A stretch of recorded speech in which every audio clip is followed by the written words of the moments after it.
बिस्मिल्लाहिर्रहमानिर्रहीम। अस्सलाम वालेकुम students, your instructor Mohammad Irfan Kariyam and welcome to my YouTube channel success preacher. उम्मीद करता हूँ सभी लोग खैर आफियत के साथ होंगे। आज की इस पर्टिकुलर वीडियो के अंदर हम लोग 22 सितंबर मॉर्निंग और इवनिंग दोनों बैचेस के अंदर जो भी कंबाइंड क्वेश्चन मुझे केमिस्ट्री पोर्शन के मिले हैं मैं वो आप लोगों के साथ शेयर करूँगा इंशाल्लाह इस वीडियो के अंदर। बच्चे, ये डिस्कशन स्टार्ट करने से पहले मैं आप लोगों को बता दूं कि ये वो मैं क्वेश्चन आप लोगों के साथ डिस्कस करूंगा जो कि इतने ज़्यादा रिपीटेड नहीं है, लेकिन बिलीव मी कि मुझे आज 15 से 20 क्वेश्चन ऐसे रिसीव हुए जो कि ऑलरेडी हम लोग डिस्कस कर चुके हैं। और इनमें से भी ऐसे क्वेश्चन हैं जो कि रिपीटेड हैं, लेकिन हम लोग उसको सिर्फ कॉन्सेप्ट रिवाइज करवाने के लिए जो है वो हम लोग डिस्कस करेंगे। लेकिन एमसीक्यूज काफ़ी ज़्यादा रिपीट हो रहे हैं। मैं सिर्फ केमिस्ट्री पोर्शन की बात कर रहा हूँ, तो आप लोग इमेजिन कर सकते हैं बायोलॉजी फिजिक्स पोर्शन के भी एमसीक्यूज लाजमी तौर पर रिपीट हो रहे होंगे, लाइक हेड्रोन्स वाले टॉपिक में से वो जो क्वार्क्स है फिजिक्स में। इसी तरह से अगर बायोलॉजी की बात करते हैं तो बायोलॉजी के अंदर किंगडम एनिमेलिया की बात की जा रही है कि उसमें से क्वेश्चन जो है वो आ रहे हैं। तो बच्चे, ये जो टॉपिक्स आप लोगों को आके स्टूडेंट्स बार बार बता रहे हैं, कोशिश करें कि इन टॉपिक्स को आप लोग लाजमी तौर पर रिवाइज करके जाएं। इसी तरह से केमिस्ट्री के पोर्शन के अंदर यूजेस पढ़ के जाएं, फॉर्मेल्डिहाइड, एसिटाल्डिहाइड और मैक्रोमोलिक्यूल्स में जो पॉलीमर्स के हैं। और इसी तरह से ग्रिग्नार्डिन का टॉपिक आ जाता है हमारे पास, इसी तरह से क्रैकिंग का टॉपिक आ जाता है। तो ये चंद एक टॉपिक्स हैं इनमें से हर एक टेस्ट के अंदर जो है एमसीक्यू पूछे जा रहे हैं, तो इनको लाजमी तौर पे पढ़ के जाएं। यानी हम लोग क्वेश्चन की डिस्कशन को स्टार्ट करते हैं। Let's start with the first question, question number 1। पहला ही क्वेश्चन ऐसा है जिसमें पीएमसी का हमें डिफॉल्ट पे भर भर के देखने को मिल रहा है। क्वेश्चन के which the following aldehyde is present in liquid form.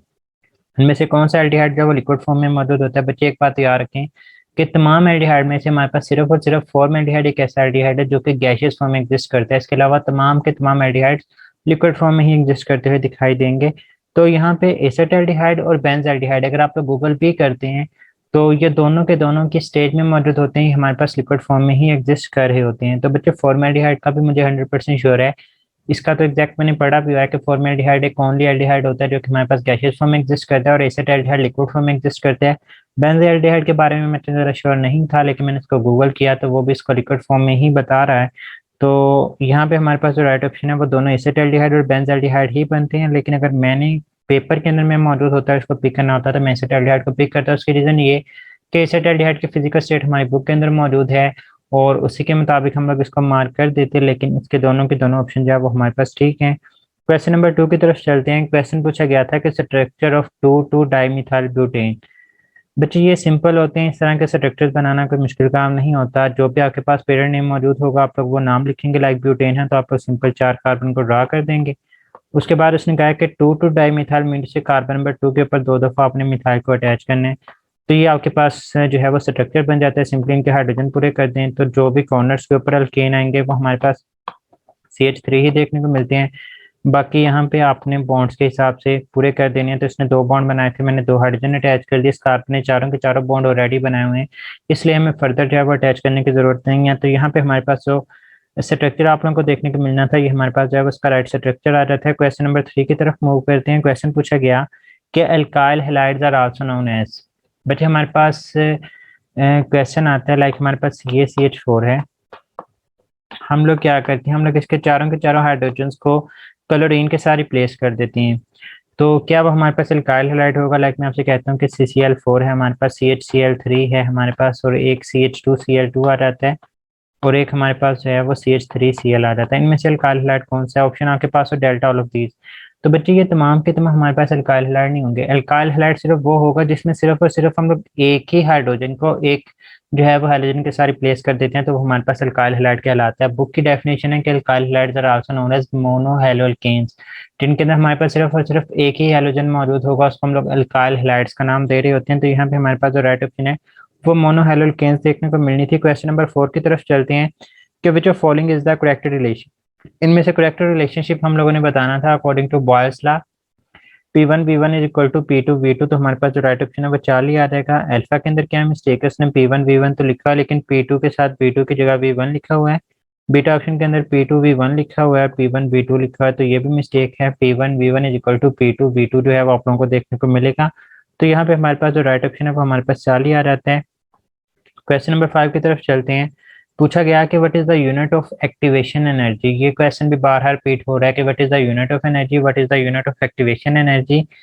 Physics के अंदर what is the unit of work. बच्चे what is the unit of activation energy. तो जो एक्टिवेशन एनर्जी है वो हमारे पास इसका जो यूनिट होता है वो हमारे पास अ, देखने को मिलेगा जूल पर मोल। तो यहाँ पे हमारे पास जो राइट ऑप्शन है वो बीटा आ जाएगा। यूनिट ऑफ एक्टिवेशन एनर्जी याद रखिएगा जूल पर मोल, और एनर्जी के यूनिट्स हैं वो आप लोगों को जूल, किलो जूल, कैलोरी देखने को मिल सकता है, ERGH देखने को मिल सकता है। तो ये हमारे पास जो है वो इनके यूनिट्स आ जाते हैं। यानी हमारे पास यहाँ पे जो राइट ऑप्शन है वो बीटा आ जाएगा जूल पर मोल। चार्ली और डेल्टा गलत है क्योंकि इसने इनको मल्टीप्लाई कर दिया। आपके पास जो करेक्ट वैल्यू होती है वो हमारे पास जूल पर मोल जो है वो हमें देखने को मिल रही होती है। क्वेश्चन नंबर 6 की तरफ मूव करते हैं। अगेन वही क्वेश्चन के which the following are the units of energy. तो बच्चे जॉल हो जाए, किलो जॉल हो जाए, कैलोरी हो जाए, या फिर आपको ERG है जो आप लोग फिजिक्स के अंदर पढ़ चुके होंगे। हमारे पास ये भी जो है वो हमारे पास यूनिट ऑफ एनर्जी ही देखने को मिलता है। तो ऑल ऑफ दीज जो है वो हमारे पास राइट ऑप्शन यहाँ पे देखने को मिलेगा। क्वेश्चन नंबर 7 की तरफ मूव करते हैं। क्वेश्चन पूछा गया कि विच the following reaction is given by primary alkyl halides. बच्चे 3 तरह के अल्काइल हैलाइड हैं और रिएक्शन 2 तरह के होंगे, SN2 और SN1। अगर हम लोग बात करते हैं प्राइमरी अल्काइल हैलाइड की तो वो जो रिएक्शन शो करते हैं वो हमारे पास SN2 होते हैं। तो हम लोग बोलेंगे जो प्राइमरी होंगे वो SN2 में इसको 1 डॉट के साथ शो कर देता हूँ। जो SN1 होते हैं वो हमारे पास टर्शरी। और जो सेकेंडरी अल्काइल हैलाइड होते हैं ये बेचारे दरमियान में फंसे हुए होते हैं। ये SN2 भी शो कर सकते हैं और SN1 भी जो शो कर सकते हैं। SN2 कब शो करेंगे, जब हम लोग इसका सेकेंडरी अल्काइल हैलाइड का रिएक्शन करवाते हैं इन the presence of non polar solvent. मैं यहाँ पे NP लिख देता हूँ, नॉन पोलर सॉल्वेंट। और अगर हम लोग इसका पोलर सॉल्वेंट की मौजूदगी में रिएक्शन करवा देते हैं तो हमारे पास ये SN1 रिएक्शन जो है वो शो कर रहे होते हैं। एनी हाउ यहाँ पे हमारे पास प्राइमरी अल्काइल हैलाइड एक ही तरह के रिएक्शन शो करते हैं, तो वो हमारे पास जो राइट ऑप्शन है वो SN2 आ जाएगा। क्वेश्चन नंबर 8 है हमारे पास के पिक्रिक एसिड इज। बच्चे अगेन ये रिपीटेड क्वेश्चन के पिक्रिक एसिड के बारे में 12 चीजें पूछी जा चुकी हैं।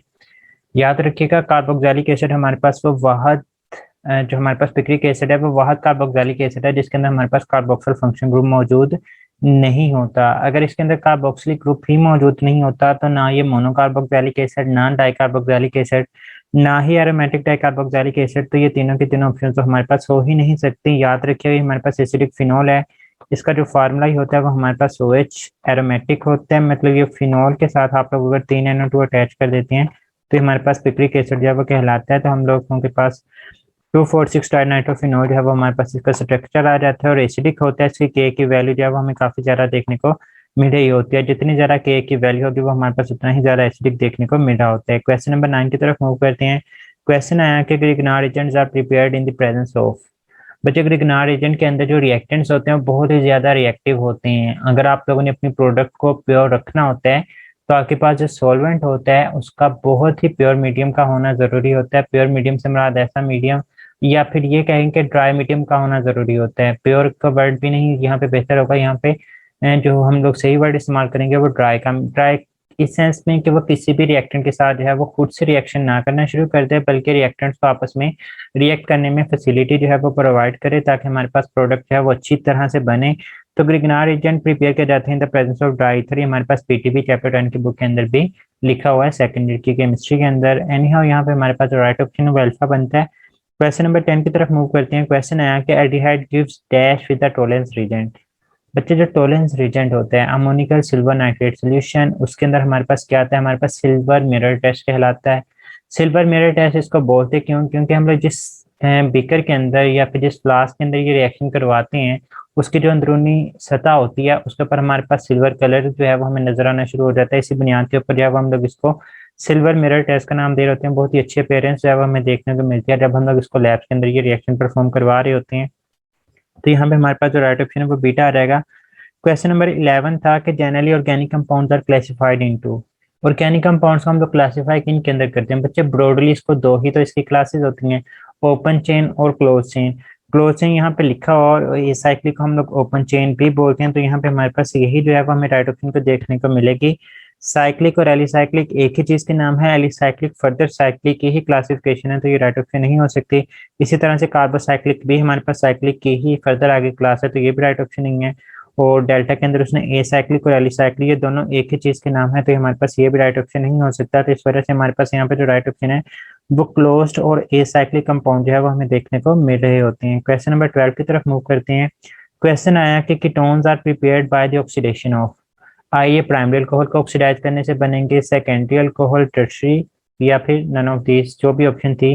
बच्चे याद रखिएगा कि हमारे पास जो प्राइमरी अल्कोहल होते हैं इनकी ऑक्सीडेशन से बनते हैं एल्डिहाइड, और एल्डिहाइड के ऑक्सीडेशन से बन जाते हैं कार्बोक्सिलिक एसिड। और अगर हम लोग बात करते हैं सेकेंडरी अल्कोहल की, तो सेकेंडरी अल्कोहल के ऑक्सीडेशन से बनते हैं कीटोन, और कीटोन की जनरली ऑक्सीडेशन नहीं होती, लेकिन बहुत ज़्यादा हार्श कंडीशन इसको प्रोवाइड कर दें तो हमारे पास बना देते हैं कार्बोक्सिलिक एसिड। अगर हम लोग बच्चे नीचे की तरफ आते हैं तो ये क्या हो रही है, हमारे पास नीचे की तरफ आते हुए क्या होती है, ऑक्सीडेशन। और अगर हम लोग इसकी रिवर्स कर देते हैं, मतलब हम लोग इसको ऊपर की तरफ लेके जाते हैं, तो हमारे पास रिडक्शन होगी। मतलब कि अगर हम लोग कार्बोक्सिलिक एसिड की रिडक्शन करवाएं तो एल्डिहाइड बनेगा, एल्डिहाइड की रिडक्शन करवाएं तो हमारे पास प्राइमरी अल्कोहल, इसी तरह से कीटोन की रिडक्शन करवाएं तो सेकेंडरी अल्कोहल जो है वो बन जाता है। पूछा गया कि कीटोन्स प्रिपेयर करना है बाय द ऑक्सीडेशन ऑफ, किसके ऑक्सीडेशन करें तो कीटोन बनेगा, तो वो हमारे पास सेकेंडरी अल्कोहल है। इसी चार्ट में से आप लोगों को 4 से 5 एमसीक्यूज हैं वो क्लियर हो सकती हैं, अगर आप लोगों को ये चार्ट जो है अच्छे तरीके से याद रह जाता है। तो सेकेंडरी अल्कोहल के ऑक्सीडेशन के नतीजे में आप लोगों के पास कीटोन्स की प्रिपरेशन जो है वो हमें देखने को मिल रही होती है। नेक्स्ट क्वेश्चन की तरफ मूव करते हैं, question number 13। Definition of anisotropy and latest energy as such as, दो क्वेश्चन की डेफिनेशन पूछी गई थी, तो आप लोगों को इनकी डेफिनेशन, एनिसोट्रोपी हो गया, लेटेस्ट एनर्जी हो जाता है, हाइड्रेशन एनर्जी हो जाता है, उसके बाद रेट ऑफ रिएक्शन की डेफिनेशन पूछी जा चुकी है। इसी तरह से हैबिट ऑफ क्रिस्टल की डेफिनेशन जो है वो पूछी जा चुकी है। तो ये चंद एक चीज़ें हैं जो कि पूछी जा चुकी हैं, तो इनको आप लोगों ने अच्छे तरीके से जो है वो देखना है। नेक्स्ट बच्चे, what is the transition temperature of KNO3? KNO3 का ट्रांजिशन टेम्परेचर क्या होता है? तो ये भी PTB chapter number 4 first year chemistry के अंदर बात लिखी हुई है, तो आपको ऐसे इसकी वैल्यू पता होनी चाहिए। 1 to 8 डिग्री सेल्सियस जब हमें देखने को मिल रहा होता है इसका टेम्परेचर। क्वेश्चन के विच of following is a D block element? बच्चे जो डी ब्लॉक एलिमेंट होते हैं ना, इनको हम लोग बोलते हैं कि हमारे पास आउटर ट्रांजिशन एलिमेंट्स होते हैं, और जो एफ ब्लॉक एलिमेंट्स होते हैं वो हमारे पास इनर ट्रांजिशन एलिमेंट्स होते हैं। एफ ब्लॉक के अंदर हमारे पास दो तरह के ग्रुप आ जाते हैं, हमारे पास लेंथेनाइड और एक्टिनाइड के हैं, वो हमें एफ ब्लॉक के अंदर देखने को मिलते हैं। अब हमारे पास एक्टिनम और लेंथेनम जो है ये दोनों के दोनों एफ ब्लॉक की कैटेगरी में आ जाते हैं, जबकि एक ही पीछे बचता है निकल, ये हमारे पास डी ब्लॉक की कैटेगरी के अंदर हमें देखने को मिल रहा होता है। तो यहाँ पे हमारे पास राइट ऑप्शन है वो अल्फा आ जाएगा। क्वेश्चन नंबर 16 की तरफ मूव करते हैं। क्वेश्चन था कि on the basis of structure types of polymer are. बच्चे बहुत इनमें से क्वेश्चन पूछे जा रहे हैं, सिलेबस में नहीं था लेकिन फिर भी क्वेश्चन पूछे जा रहे हैं। On the basis of structure 3 types होती हैं, होमोपॉलीमर, कोपॉलीमर और टरपॉलीमर। होमोपॉलीमर ऐसा पॉलीमर जो एक ही मोनोमर के कॉम्बिनेशन से बने, कोपॉलीमर जो 2 मोनोमर के कॉम्बिनेशन से बने, टरपॉलीमर जो 3 के कॉम्बिनेशन से बन रहा होता है। फिर उसके बाद on the basis of temperature 2 types होती हैं, थर्मोसेटिंग और दूसरी जो है वो हमारे पास थर्मोप्लास्टिक पॉलीमर जो है वो हमें देखने को मिल रही होती हैं। तो यहाँ पे types of polymer on the basis of structure पूछा गया था, तो हमारे पास जो राइट ऑप्शन है वो 3 आ जाएगा। क्वेश्चन नंबर 17 देखें, what is the atomic number of potassium? हलीना की रब से फरियाद, या हालिना की रब से फरियाद, तो ये हमारे पास है वो बच्चे पोटाशियम मौजूद है। हाइड्रोजन का जो है वो हमारे पास एटॉमिक नंबर 1, 2 का डिफरेंस डालेंगे तो हमारे पास 3, उसके बाद 8 का आप लोग 2 दफ़ा डिफरेंस डालेंगे तो लिथियम के बाद ये 11 और यहाँ पे 19। ये मैंने लेक्चर के अंदर बातें क्लियर की हुई थी, जिन बच्चों ने मेरे लेक्चर सुने हुए हैं, तो मैंने मैजिक नंबर का कॉन्सेप्ट भी आप लोगों को दिया था। एनी हाउ पोटाशियम का जो एटॉमिक नंबर है वो हमारे पास क्या आ जाता है, 19। तो यहाँ पे जो राइट ऑप्शन है वो हमारे पास अल्फा बनेगा। क्वेश्चन नंबर 18 की तरफ मूव करते हैं। The shape of BeCl2 is, बच्चे हमारे पास बेरिलियम है, और अगर हम लोग इसके साइड पे दोनों क्लोरीन अटैच कर देते हैं तो इनके दरमियान एंगल जो है वो 180 डिग्री का, जो 180 डिग्री का एंगल आ जाता है तो हमारे पास लीनियर स्ट्रक्चर बना रहा होता है। तो यहाँ पे हमारे पास जो राइट ऑप्शन है वो 40 देखने को मिलेगा। Question number 19, alkyl halides form. बच्चे ये 3 दिन के अंदर 3 दफा कंजेक्टिवली क्वेश्चन पूछा जा चुका है, और मैं दोनों डिस्कशन के अंदर पिछले में डायग्राम्स के थ्रू आप लोगों को एक्सप्लेन कर चुका हूँ कि हमारे पास अल्कोहल भी बनाता है अगर ये न्यूक्लियोफिलिक सब्स्टिट्यूशन रिएक्शन शो करे, अल्केन भी बनाता है जब हम लोग रिडक्शन ऑफ अल्काइल हैलाइड करते हैं, रिडक्शन ऑफ अल्काइल हैलाइड करते हैं। अल्कीन कब बनेगा, जब हम लोग इसका रिएक्शन करवा देते हैं इन the presence of alcoholic QH, तो हमारे पास जो अल्कीन भी बनता है। तो यहाँ पे हमारे पास जो राइट ऑप्शन है वो हमें ऑल ऑफ दिस देखने को मिलेगा। क्वेश्चन नंबर 20 को देखते हैं। कहता है कि फ्लेवर ऑफ ईस्टर इज, बच्चे जो ईस्टर्स का फ्लेवर होता है वो ये स्वीटी स्मेल रखते हैं, तो प्लेजेंट मतलब जो अच्छी हमें महसूस होने को लगेगी, तो पंजेंट चुभने वाली होती है, और डोलेस तो होती नहीं है। तो हमारे पास यहाँ पे जो राइट ऑप्शन बनेगा वो हमारे पास प्लेजेंट आ जाएगा, और डोलेस नहीं होते। इसका जो राइट ऑप्शन है वो हमारे पास चाली आ जाएगा। Question number 21, which of the following can be use as the hypnotic drug? बच्चे इसका जो राइट ऑप्शन है वो हमारे पास क्या आ जाएगा, क्लोरल हाइड्रेट। अल्फा के अंदर अगर आप लोग देखें तो वहां पे उसने एथानोट्राइमर का वर्ड अगर होता तो इसको हम लोग हाइप्नोटिक ड्रग के तौर पे इस्तेमाल करते हैं। ethanol trimer and chloral hydrate both can be used as a hypnotic drug। तो ये बात आप लोगों ने याद रखनी है, अल्फा में एथानल ट्राइमर है तो ये राइट ऑप्शन नहीं हो सकता। क्वेश्चन नंबर 22 देखें कि हमारे पास एक रिएक्शन था जिसमें 3 मोल्स ऑफ ए थे, वो बी और सी बनाते हैं। कहता है अगर ये जीरो ऑर्डर रिएक्शन हो, तो बच्चे जीरो ऑर्डर रिएक्शन ऐसा रिएक्शन होता है जो रिएक्टेंट के कंसंट्रेशन के ऊपर डिपेंड ही नहीं कर रहा होता। तो हम लोग कहेंगे the rate remains the same at any concentration of A, क्योंकि ये उसके ऊपर डिपेंड ही नहीं करता। चार्ली भी किसी हद तक ठीक देखने को मिलेगी, the rate remains unchanged at any concentration of B and C. लेकिन बच्चे रेट जो है वो तो हमारे पास बी और सी के ऊपर इफेक्ट ही नहीं करता, मतलब प्रोडक्ट के ऊपर तो ये इफेक्ट ही नहीं कर रहा होता। तो हमारे पास जो रेट डिपेंड करता है वो हमारे पास रिएक्टेंट की कंसंट्रेशन के ऊपर करता है। जब जीरो ऑर्डर रिएक्शन की बात करते हैं तो उस केस में हम लोग बोलते हैं कि जैसे भी आप लोग कंसंट्रेशन को चेंज करते जाएं, रेट जो है वो हमारे पास चेंज नहीं हो रहा होता। तो बच्चे ये चंद क्वेश्चन जो कि मुझे 22 सितंबर के पेपर्स में जो स्टूडेंट प्रिपेयर हुए उन्होंने मुझे बताए हैं। उम्मीद करता हूँ आप लोगों की डिस्कशन पसंद आई। अगर डिस्कशन पसंद आई है तो अपने दोस्तों के साथ लाजमी तौर पर शेयर कीजिएगा। मेरी तरफ से बहुत सारी बेस्ट विशेष आप लोगों के लिए। मिलते हैं नेक्स्ट वीडियो के अंदर, तब तक के लिए दुआ में याद रखिएगा। फी अमानिल्लाह, अल्लाह हाफिज़।